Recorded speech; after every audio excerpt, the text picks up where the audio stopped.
is Brazel and welcome to my world. I'm super excited today because I'm working with Ella. How are you? Good, thanks. Can you jump too? We're going to do a makeover on Ella's room. Now, Ella's mum's bought a new house and they've moved into, and I've been invited along to come and help Ella move along because the room's not coming together, is it? Yeah, not really. Yeah. Does your mind feel a bit all over the place? Yeah. Yeah. Okay, so what we're going to do when you first do a makeover on a room, it's not about the latest looks, it's not about the latest designs. You've got to know exactly who the person is. Now, I've done the numbers for Ella and she has a birth number of 8. 8 means she needs her bed in the control position, right? Now, her abundance corners are the most important, and that's your abundance corner over there. You got a cat up there, that's fine. Yeah. So her colours are pink. Now, if I look around, we don't have any pink. Yeah. Right, so her colours aren't right here.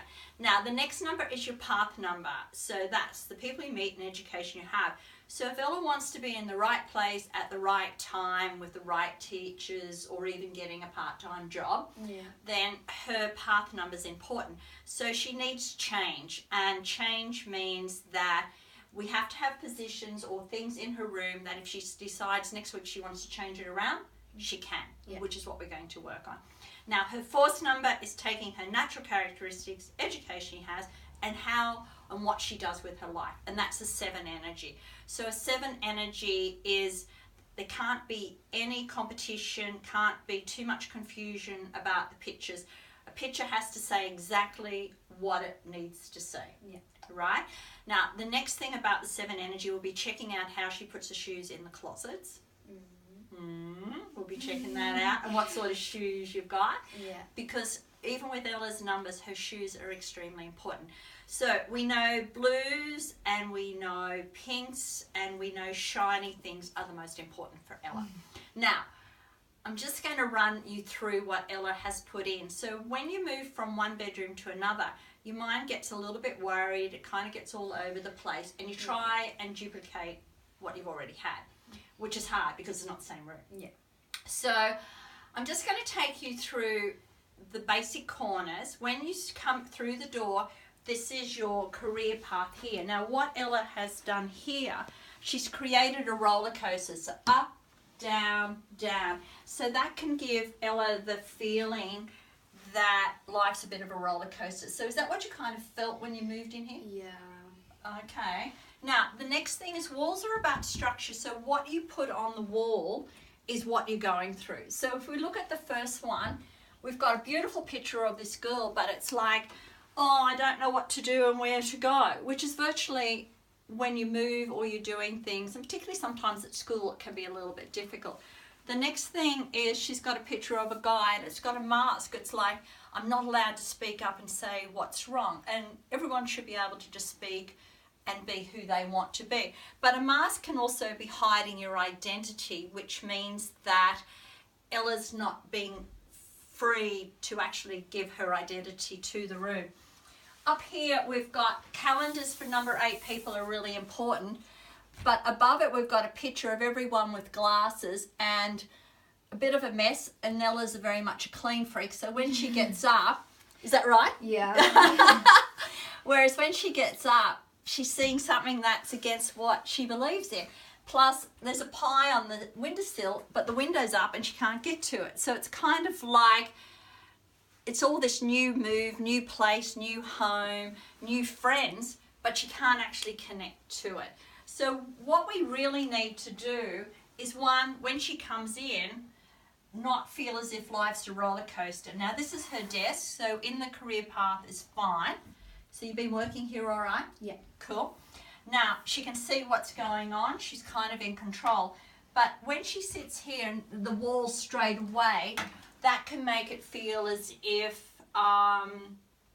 you're hitting a head against a wall. So Ella's done really, really well because she's got a picture of these girls shooting an arrow and they're really in that, you know, don't mess with me. So that's an inspiration. That's good. She's got another picture here of carrying something. So overall, Ella knows her time's important. She's going to be, you know, a warrior, get out there, work as a team person. She's got great yes, yes, yes. But she's just got a couple of little pictures which are above, which are kind of upsetting the energy. So instead of it being clean and clear, we've got two messages. So when we take these posters down, we take away this, which stops being the roller coaster. We'll leave that there. We definitely need to change her bedspread because it's a little bit too old for her. But the biggest thing we have to change is the curtains. They would do my head in. Are they doing your head in? Yes. Huh? I know blue is one of your colours, but those curtains are in competition with the bed. So when your room is in competition with something else, then it just doesn't work. Now, Ella's gone out shopping getting ready for me to come today. So we're going to do some changes in the room, and I'm going to show you how easy it is to create change. And you can change your children's minds, or girls or young girls. You can get out there and do a makeover on your room yourself. So your room is your identity. It really affects what you're thinking. Now, we're going to do this in 3 stages. The next stage is when you take over a house and someone else has been living there. Does it sometimes feel heavy in here and you can't understand why it feels heavy? Yeah, so sometimes there's a heavy energy. You need to cleanse and smudge it. So step 2 of our makeover is going to show you how to cleanse and smudge the room, and we're going to be looking for some really grey smoke. So if when we smudge it, that will lift any negative energy, and then that'll give us a better way to get this room feeling good. So overall, you haven't done too bad. But I can understand why maybe it's been a little bit heavy. So this is Chris, Brazel and Ella out. We're going to do some changes, and we're going to be back in a second with step 2 on how you cleanse your room. Now, we will be using matches, so just make sure, girls and boys, check with your parents that you've got permission or they're around you when we are doing this smudging. So we'll be back very shortly, and Ella is going to cleanse her room. I'm going to show her how to do it.